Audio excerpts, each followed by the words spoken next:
All right, do you guys hear me all right in the back? I mumble? Good. I tested this out with my sons. That they could hear me mumble just fine back there. All right, so this is our third week. This is the last class we're going to do on this topic. As I said before, it's essentially a little book report on a couple of books that I read here from Mr. Richards. Grew up in Texas, spent most of his adult life teaching abroad, either in the Middle East or in Indonesia. But as a teacher of the Bible in foreign cultures, specifically collectivist type cultures, and we talked about that, he learned that collectivist societies see the Bible very differently than individualist societies and readers do. And so as he learned over the years how to see things the way that they do and living in their cultures, he realized that their cultures were much more akin to the biblical cultures, specifically the first century, and then obviously our Old Testament in modern times. Now, that's not an exact equivalent. Things aren't exactly the same today in the Middle East as they were 2,000 years ago, but they're certainly much closer than they were or than they are to us as Americans.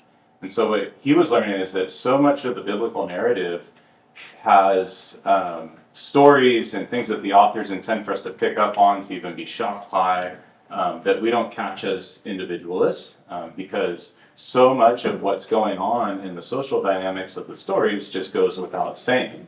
The readers in the first century understood what the author was trying to portray, and so he didn't have to explain it. When we come in to what seemed like gaps in the story to us, like why are they behaving in this way? Our only option is to use our social structures and what we understand about our society and kind of put them in to fill in the gaps. And then we end up coming out with some pretty different conclusions than the original authors intended.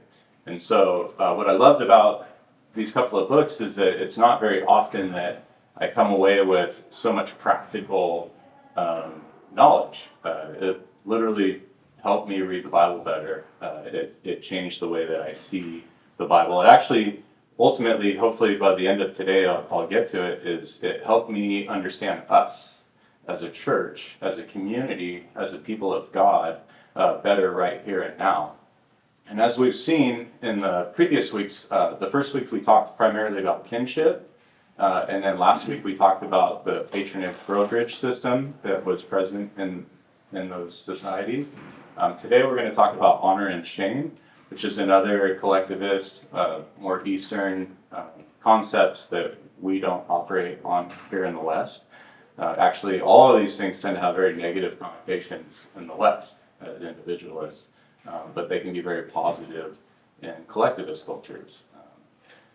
So anyway, we'll do a little bit of review in that sense, and then we'll talk about the topics that we have today. I think that this has been really beneficial, though, just because, looking at specific stories in the Bible, there's times where, the moral of the story that I've even taught or thought, isn't actually really what the author is trying to get across. And so, it's been humbling at times, to be honest.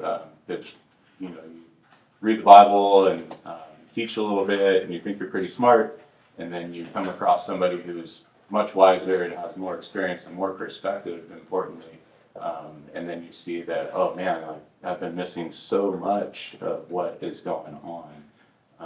It's not to say that we didn't understand any of this stuff, it's just, it's so prevalent, especially in the New Testament. And the reason we don't catch it is, like I said, it's just not spelled out for us. When Jesus is having a confrontation with the Pharisees in the temple, it doesn't say this is an honor contest, right? When Jesus is crucified on the cross, the authors of the Gospels don't point out that that was essentially an honor killing. And we'll explain some of what that means. But the point is if we can pick up on the language that's associated with these concepts, then we can start to key on what's really happening. And importantly, Paul, the Apostle Paul, when he writes, he uses all of these social structures and concepts of kinship, patronage, brokerage, mediation, and honor and shame. He employs those to explain to us how we're to relate to one another as a community of believers. He uses those systems to explain to us how we relate to God. He uses the social structures to explain to us how salvation works. And we saw that last week, like with patronage. Paul essentially uses the language of patronage, which is grace and faith. The patron shows grace by offering a gift. Reciprocation is expected, as we would say strings attached in a negative connotation, but in their culture, offering a gift with the expectation of reciprocation establishes relationship. And so patrons would give gifts. Clients who are supported by the patrons would reciprocate with gratitude and loyalty and trust. And so Paul picks up on that social structure and then employs that exact language into verses like Ephesians 2:8, where it is by grace, charis, that you have been saved through faith, right? And so charis and pistis are these two words that go together that are employed in the patronage system. And now in the Middle East and in these Eastern cultures, they wouldn't call it patronage. They wouldn't actually really know what to call it. They just don't talk about it because it's just the way things are. It's the social norm. And so much of that is just such deep-seated cultural stuff that it's not, they don't have to explain it. And if you ask them to, they'd have a hard time. So these terms actually are more terms that we come up with as Westerners, as outsiders, kind of looking in, trying to describe what's going on in these cultures. So it's really important for us to understand our New Testament, to understand these social structures also. And so we talked about individualism versus collectivism. Now with all of these concepts, we have to remember that they don't really apply to individuals. All of these things only work in corporate structures, in collective and group structures. So kinship is about the group, right? Patronage and brokerage is about the group. We talked about how wealth in the ancient world, there was only so much of it, it was finite. So if you got more, somebody else got less. And that's why they had these different collective groups, because they took care of each other. All that kinship language was about inheritance, and it was so important that you were part of a family or a household or a clan or a tribe, because that's how you had protection and your needs were met. And so Paul picks up on this and he says, talks about us being the household of God, and he refers to us as brothers and sisters. And so he's redefining who your family is. And he says, his point isn't that we should act like a family. His point is that we are a family. And so, anyway, today we're going to talk about honor and shame. So this is really interesting because I thought, these are words we're familiar with. We kind of get the general concept. And I just found out how woefully ignorant I was about honor and shame in collective cultures.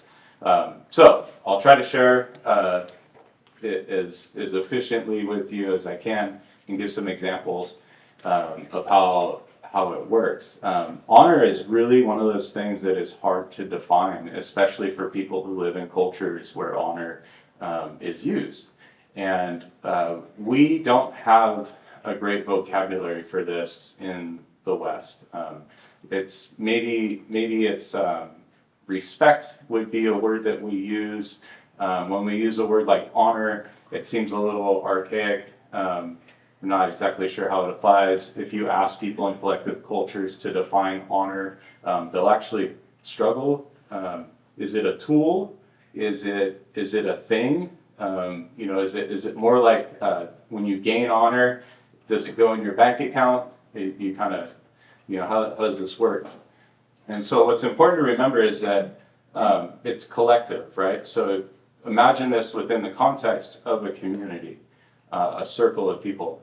Each community is defined, and then each community has their own set of values, okay? And so in my experience, I belong to a few communities, okay? Small ones. One is my family at home. So there's 8 of us that can be considered a community. We have a set of values that we hold to, that we teach, that we reinforce. Honor and shame we'll see are tools, in a sense, to keep those values intact within our collective group. I belong to another group. It's called the Sacramento Fire Department. They have their own set of values. We call them our core values. And we have our own social structures that maintain and reinforce those values as a group. It's part of our identity. Remember we talked about identity in the beginning. As individuals, it's you're an individual and everybody else is separate from you.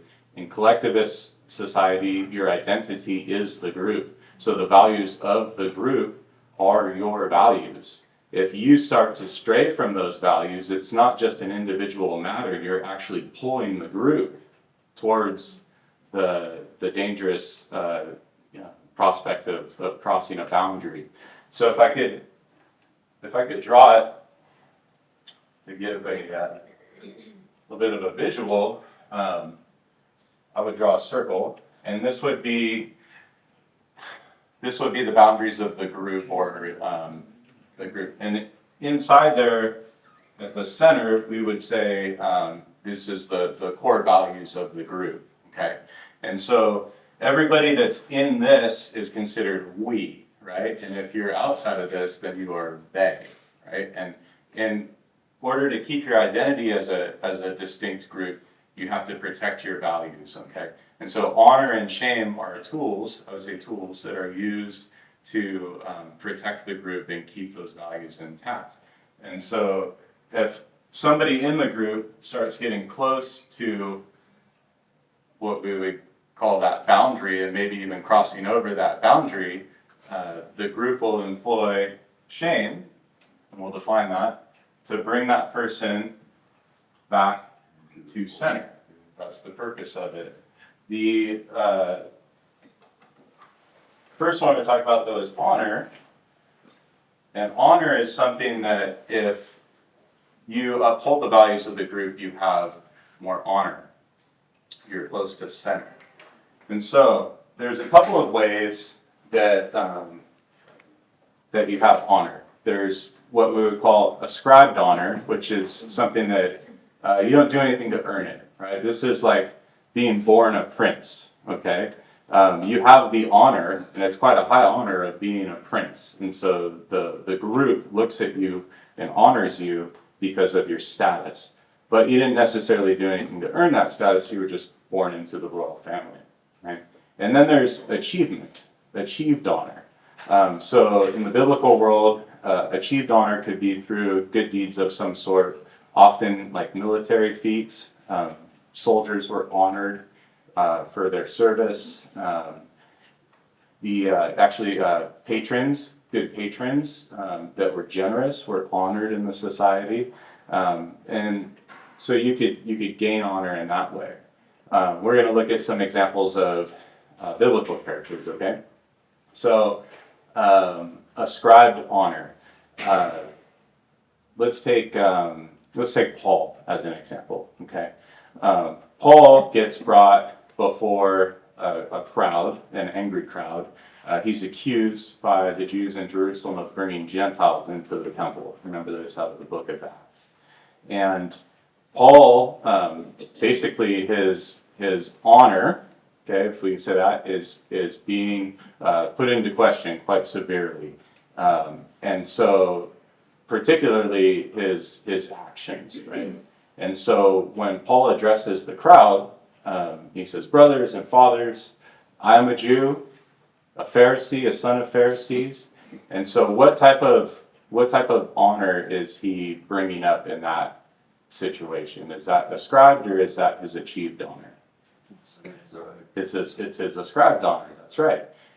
So ascribed honor can't really be disputed, okay? If you're born a Benjaminite, if you're born a Jew, if you're born a Roman citizen, they can't really take that away from you.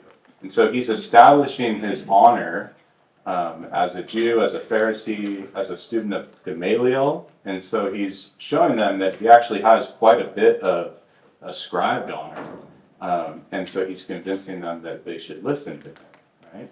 In another letter that he writes, when he's writing a letter to one of the churches, um, uh, let's go with Philippians or 1 Corinthians, he starts bringing up his achieved honor. He starts talking about being a student. This would be Galatians. How he surpassed the other students that he was studying with. He had great zeal. And so now he's appealing to his achieved honor, what he accomplished, right? And so this establishes more of his character. What about Jesus? Jesus is a really complicated one in some ways. Where's Jesus from? Nazareth. Nazareth? Yeah, you could say he's from Nazareth. Where was he born? Bethlehem. Yeah, in Judea, right? Where's the Messiah supposed to come from? Yeah, Judea, right? Bethlehem. And so it's interesting is that, Jesus is a nobody from Bethlehem as far as anybody's concerned. How much ascribed honor does he have? Yeah, not much. What about his parents? Do you think people were aware of the fact that Mary was pregnant before his parents were married? Yes. Oh, yeah. Do you think the Pharisees were aware of that fact by the end of his life? Yeah, they kind of throw it in his face in an example that we look at. And so on the surface, Jesus doesn't really have very much ascribed honor. And the gospel writers haven't come to his defense yet, right? The gospels weren't written until much later. And so, it's not till you see like the book of Matthew where a genealogy comes out. Start with the Matthew 1:1, Jesus, the son of David, the son of Abraham, right? So what is Matthew establishing when the first thing he says in the New Testament, right? He's establishing Jesus as ascribed honor. So whereas people didn't realize that he had the ascribed honor necessary to be the Messiah, Matthew quickly points that out, step one. And then he gets into his achieved honor. Jesus was a teacher. Was he brought up in a formal school, in a rabbinic school? No, he was kind of a rogue out on the outside, out in Nazareth and Capernaum and Galilee, right? Nowhere as far as anybody was concerned. So how much achieved honor did he really have?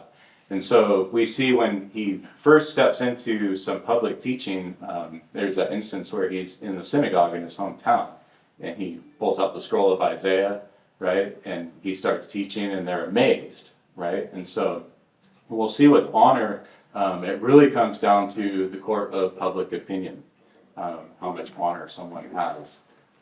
And so we see that when Jesus teaches, the crowd, the public, those who are listening, they were amazed. And so what Matthew wants us to see is that the people have accepted him as a teacher now.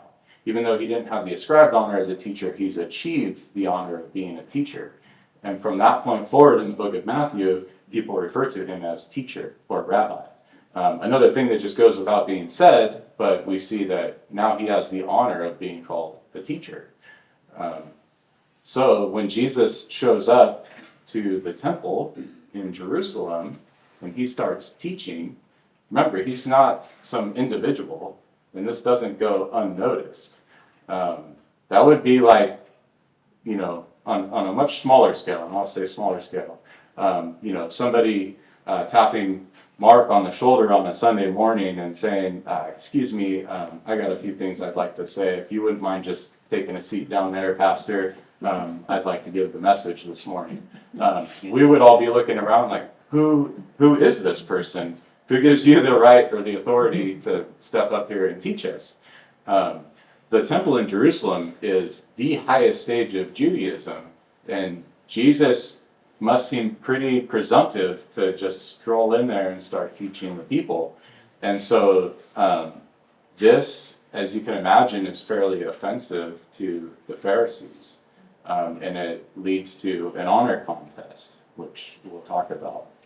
So we've got ascribed honor and we've got achieved honor.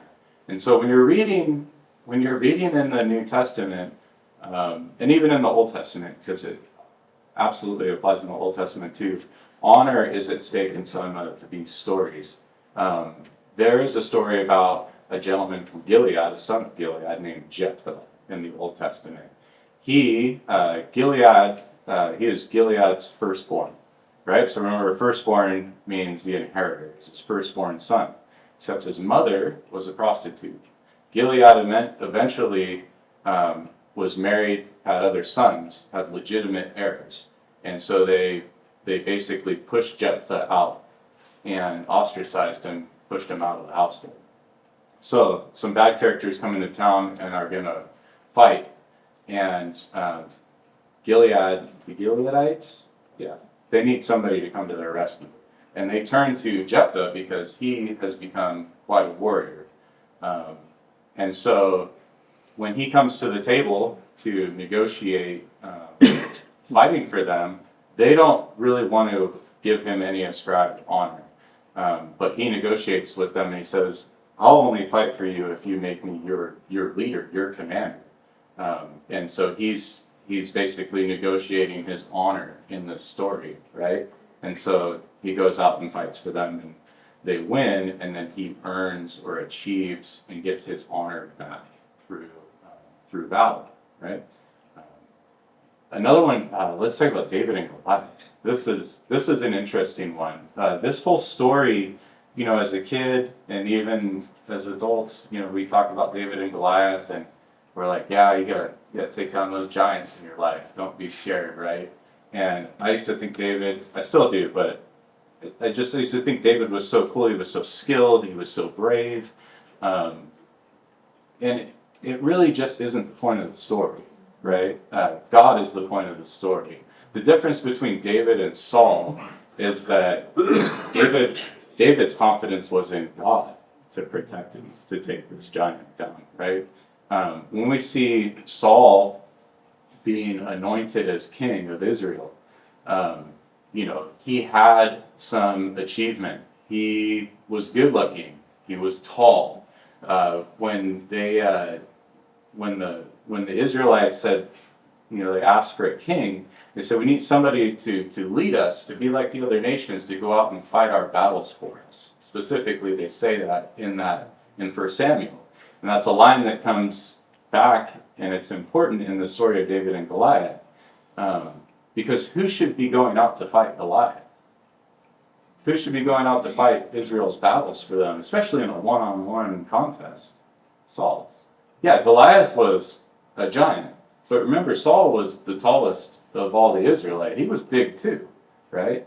And so it's interesting that David is anointed as a child. He's anointed as king, while Saul is the king of Israel. And so David didn't have any ascribed honor. Actually, he was anointed king in spite of his lack of ascribed honor. He was the youngest.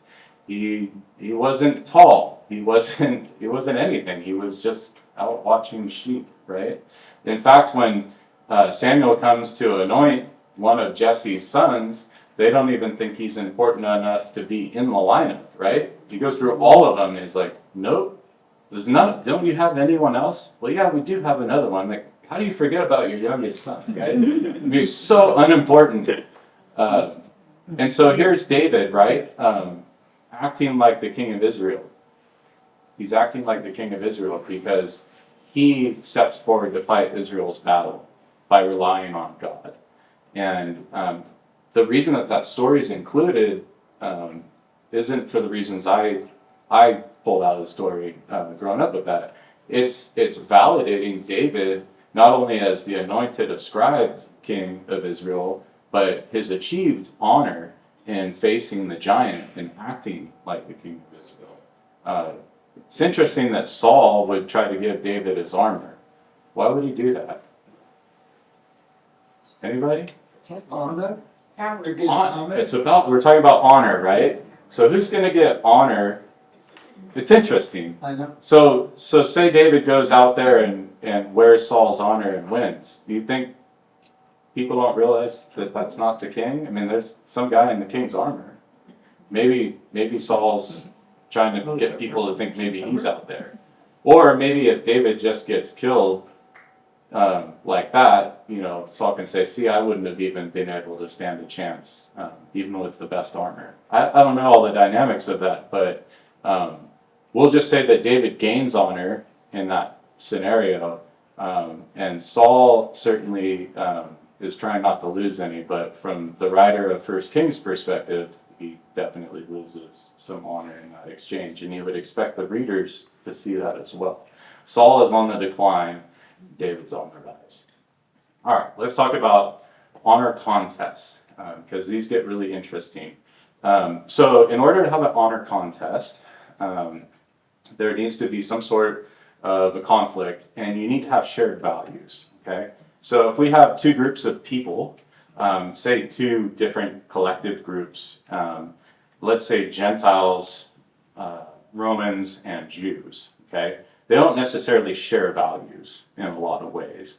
And so they're not going to have a lot of honor contests between them because, a Roman doesn't really feel like they're going to lose any honor over a squabble with a value that they don't hold to. It doesn't matter to them. So we see this where the Jews drag Paul before a proconsul in Corinth. And they say, this guy is, he's going against our law, he's causing all these problems, right? And the proconsul's like, get out of here, I don't care.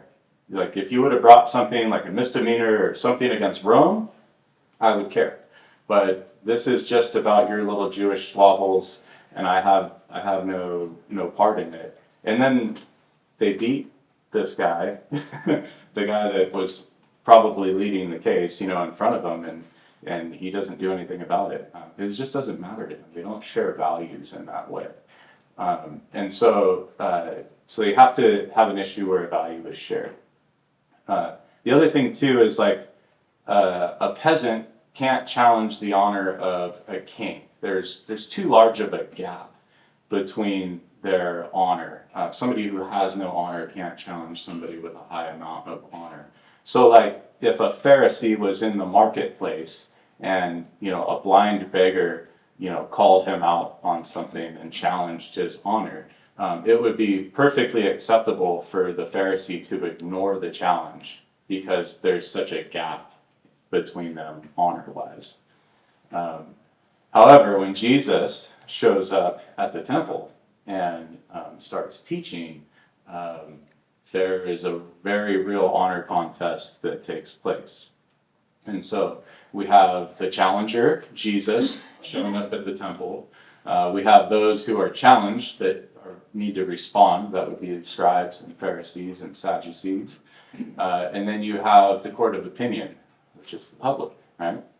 And so the court of opinion will kind of establish how this all goes. So Jesus shows up and starts teaching, and the court of opinion is listening to him. So they're accepting him as a teacher. The Pharisees come and they challenge him, and they say, by what authority are you teaching? And this is an interesting question. It's actually meant to offend Jesus, because it doesn't say by what achievement are you here teaching, but they're getting at the fact that he has no ascribed authority or ascribed honor as far as they're concerned.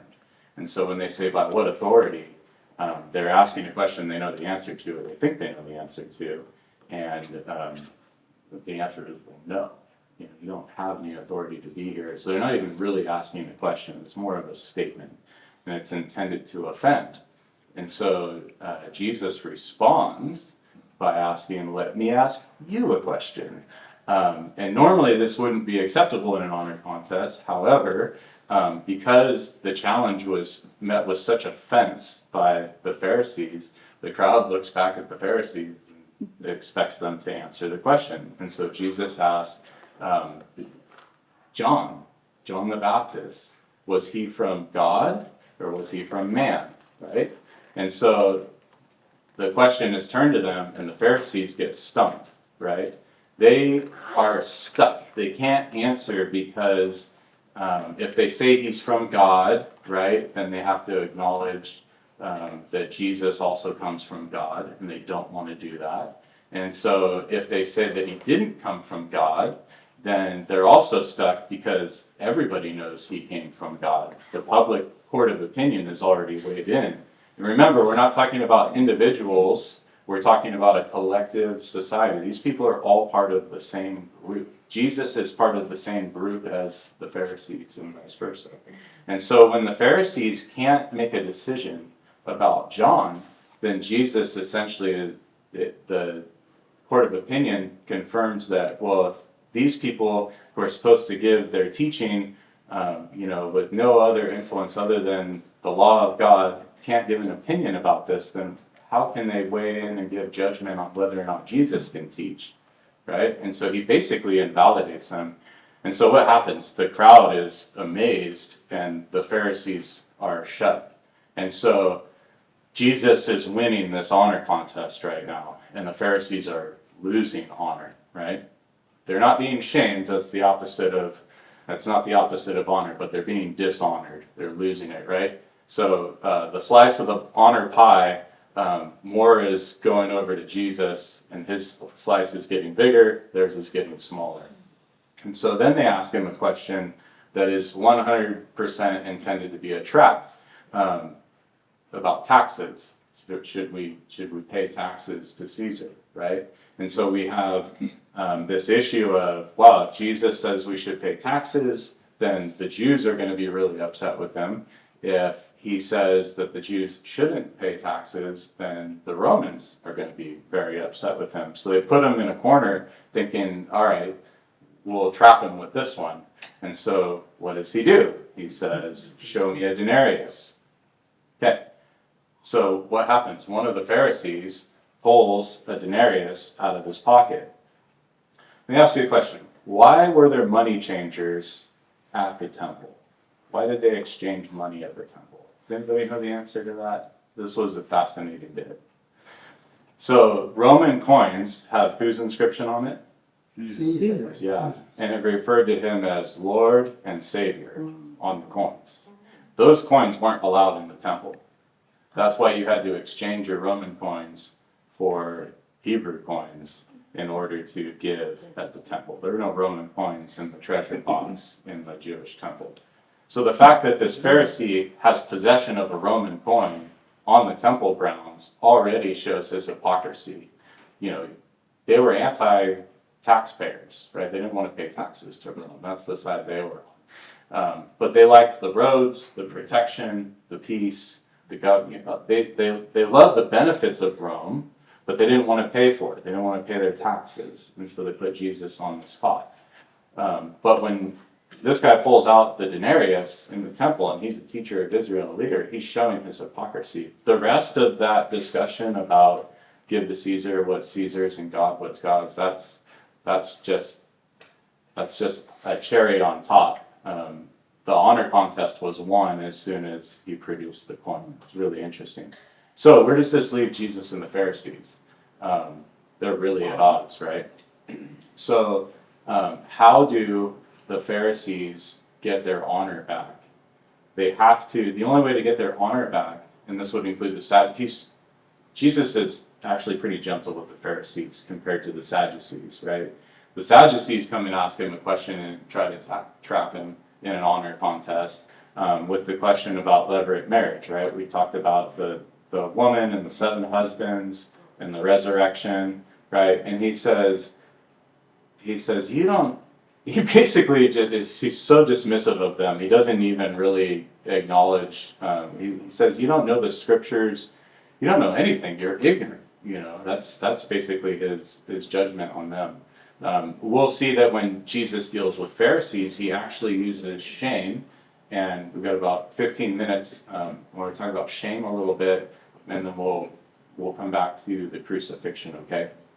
Shame in our culture, we have one word for it. It's bad. It doesn't have any good connotations, okay? I learned that in Hebrew, there are, I think they had like 9 or 10 words for shame. Different types of shame in Eastern cultures. And it's not that they have 9 or 10 words for shame. It's that they have 9 or 10 words for 9 or 10 different things. We have one word for 9 or 10 different things. It's like our word love, right? It's 4 different things in the Greek language. We just have one word for it, and we have to qualify it in the English language. And so shame is very much like that. There are very different types of shame.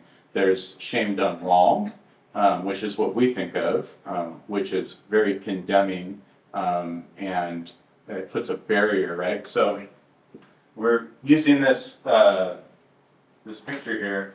When a member of a group starts to drift towards that boundary of values, and they're in danger of getting close to crossing that and changing the values of the group, right? Everybody feels like they're being pulled along with them.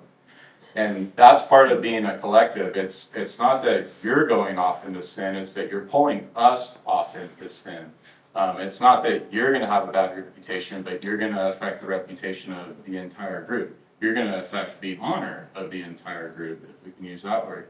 And so what collectives do is they use the tool of shame to, at first gently, bring people back to center, to make them aware of the fact that they're drifting towards crossing a social norm or a value boundary, and they want to bring them back. So the intent of shame in Eastern culture and collective culture is to restore.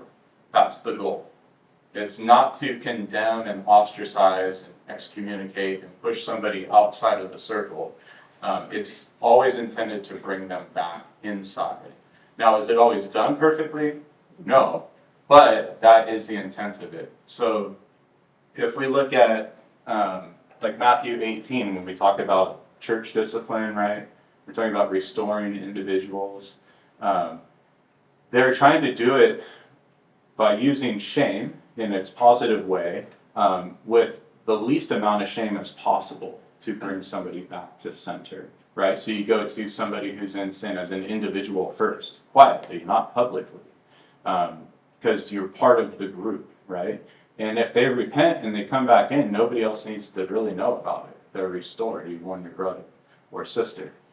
If they refuse, you go back with 2 or 3, right? Now we're bringing more of the community into the picture, right? To try to bring this person back to center. And so the shame to, and I keep using that word, and it sounds bad, but I'll show an example of it, to bring them back in. And then ultimately, if somebody refuses, even with other members of the community, then it becomes public, okay? Then the shame becomes public to the entire church. And if the person still doesn't repent, Paul would tell us, and Jesus would tell us, right, how are we to treat those individuals? We treat them as though they are no longer part of the community, still with the purpose of repentance, restoration. We want to bring them back in. So shame. God shames, Jesus shames, Paul shames, Asaph shames God.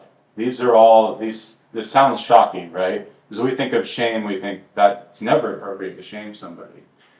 In a certain way, it isn't appropriate. Shame that condemns without the purpose of restoring or repentance is improper shame. Jesus is eating at a Pharisee's house, and he's reclining at table with the Pharisee, and it is an open banquet, so the public is able to actually kind of walk by and see what's going on. And a woman comes in and she starts crying, weeping at Jesus's feet. Then she starts wiping his feet with her hair and using her tears to clean his feet. She's making a display, okay? Everybody in the room knows who this woman is and what she's done. And they assume, because Jesus is allowing this to happen, that he must not know what's going on here or who this woman is, because if he knew she was a prostitute, he wouldn't be allowing her to do this, right? And so the Pharisee attempts to use shame to bring Jesus into alignment. And so what they do is they speak to his disciples instead of to him directly, and they say, why is your teacher allowing this essentially? Doesn't he know? They do this when he's eating with tax collectors also. Like, why does your teacher eat with tax collectors and sinners, right? But they do it with the intention of Jesus hearing. They just don't want a direct confrontation. And so they use these very indirect methods. It's shaming, thinking that, oh, yeah, Jesus will hear what I'm saying and he'll correct his behavior. But Jesus responds with parables. Jesus shames in return. In one instance, he says to the host of the party, he says, when I came to your house, you didn't offer me water to wash my feet. You didn't anoint my head with oil. But this woman, since I came here, hasn't ceased to wipe my feet with her tears in her hair and anoint me, right? And so he ends up shaming the host for not being a good host, right? He's showing not only his shaming of her had no path for restoration, right? He's just saying she's a sinful woman. She shouldn't be here doing this, right? He wasn't trying to restore her. Jesus shames the Pharisee into realizing that you have your own faults, and yeah, she has some too. He asked the Pharisee a question through a parable, right? He says, one man owed 500 denarii of debt, and another 50, and they were both forgiven. Who loves more? And so he shows honor to the Pharisee in that he answer this question, judge this question publicly, and he weighs his opinion. He says, you've judged rightly, so he honors him for answering the question correctly. But then he shames him by showing that she loves more, and he was a poor host, and he wasn't trying to restore her. He tells the other Pharisees that question him eating with tax collectors and sinners that it's not the righteous that or the healthy that need a doctor, it's the sick. And he's reminding them by shaming them that these are members of their community also, right? These aren't others, this is we. And so Jesus shames them for not including them and trying to make them healthy as well. He acknowledges that they're more healthy, right? He's not condemning the Pharisees at that point, but he's shaming them into right action, bringing them back to the core values of the community, restoration. All right, the death of Jesus. So Jesus comes into Jerusalem on this triumphal entry, right? They're laying down palm branches. They're crying out, "Son of David, Hosanna." The community is acknowledging Jesus as the Messiah. Messiah means anointed one. Remember, Jesus was anointed. He's the anointed king. He's the anointed king. He's the promised king, the seed that was promised in the garden in Genesis 3, the seed of Abraham, the seed of David, right? Son of David.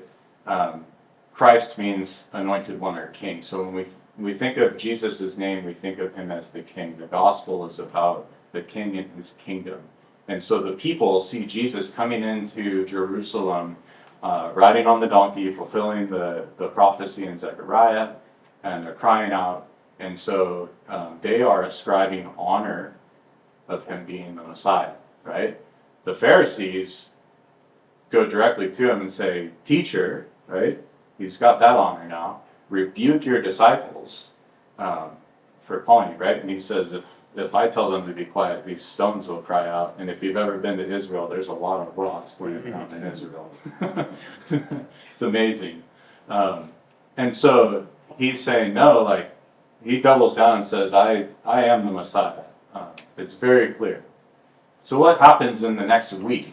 Because this same crowd, by Thursday or Friday, depending on what day you take the crucifixion, is crying out for Barabbas and crucify him, right? And so what happens is that this king is supposed to be a warrior, to vindicate Israel, to overthrow the Romans as far as they were concerned. They weren't wrong in the sense that the Messiah does do those things and establish his kingdom. They were just wrong about the timing. They didn't understand that Jesus needed to go to the cross and all these things. But what happens here is that Jesus claims the honor of being Messiah, of being king. And he's performed miracles and he's taught the people. Two things which David, incidentally, didn't do. David was a warrior, right? And so this son of David is supposed to be this Davidic-like king to take the throne. And we see in the second coming of Jesus, he does do that. He comes back as a warrior, as a judge, and he takes the throne. He's very Davidic in the second coming. But this week, he's not. His disciples are like, this is it. Like, let's get the swords together. Let's we see that they're carrying weapons at this point. They're getting ready for this battle. They still don't understand. And so when Jesus refuses to build an army and lead this revolt against Rome, the Pharisees see an opening, and he has some interactions with them during this week that further add to his honor and their shame, right? Which really get them upset. So their only possible restoration of their honor is to somehow shame Jesus in the condemnation type of shaming, to restore their honor. Remember, if they can kill Jesus, if they can get him to say that, if they can claim that he blasphemed the temple or that he blasphemed against God, then the honor that he loses will be restored back to them, right? And so this is their goal. They want to kill Jesus. This is an honor killing. They want to restore their honor as the teachers and the leaders of Israel.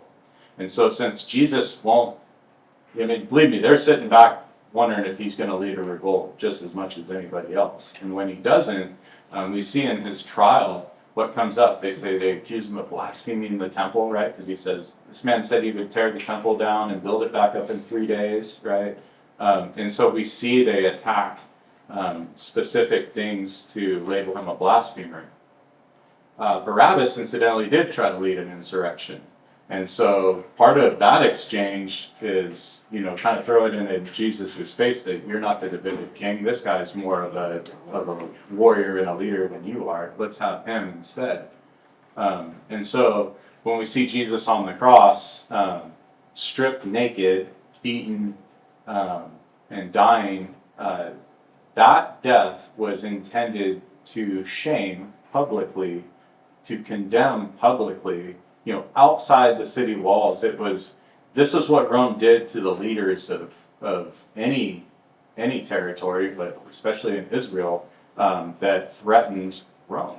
Jesus was being proclaimed the king. And so that inscription, Jesus, King of the Jews, that's not just sarcasm. Like, you want to be king of the Jews? This is what will happen to you. And, it was intended for the people to divorce themselves from the people being crucified. It was such a shameful thing. And so really on all fronts, at least for 3 days, the Pharisees are vindicated, the Sadducees, the scribes, the leaders of Israel, all of his followers are like, wow, we backed the wrong horse. They're scattered. They don't know what just happened. They're disillusioned and bewildered.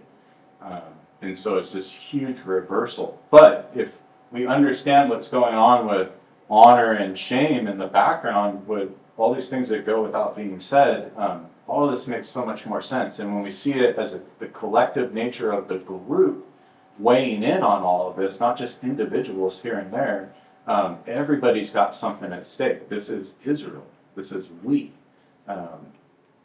And so, anyway, it's fascinating to read it in that light. So, just to wrap these 3 weeks up,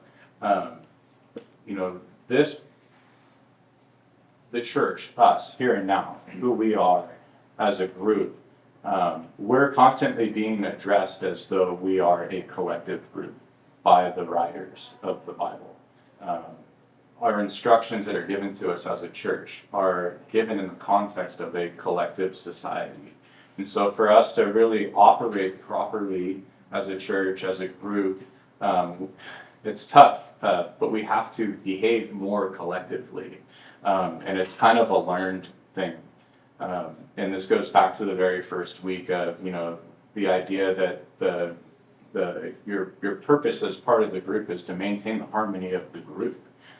So when we look at the fruit of the Spirit, this is another one of those things. It's single, it's one fruit, but it's got 9 aspects to it. Paul needs 9 words to describe this one fruit of the Spirit: love, joy, peace, patience, kindness, goodness, gentleness, self-control. These things, right? That is all intended to preserve the harmony of the community and the group. So the better that we can kind of understand the backgrounds and the unspoken social dynamics of this first century culture, the more we can see how this applies to us. Not that we need to become a completely collectivist society, but a lot of the principles that are adhered to, the values of a community, we really could employ. And it'll help us obey the commands of Scripture within the context of Scripture a little bit better. It's easier to do something when it's in its natural environment, right? Than trying to force that square peg in the round hole. Sometimes we just don't know how to do it. And maybe that's why often in the West, in churches, we struggle to connect as communities, as churches that really love each other the way that Jesus said we would be known for our love for one another, and not just a group of individuals that get together once a week for a couple hours on Sunday. So we're all, this is something that we could all be encouraged by and we can all learn from and strive toward. So anyway, I'm gonna wrap this up. I'm gonna turn off the camera and then pray and be dismissed. And thanks for being here for the last 3 days.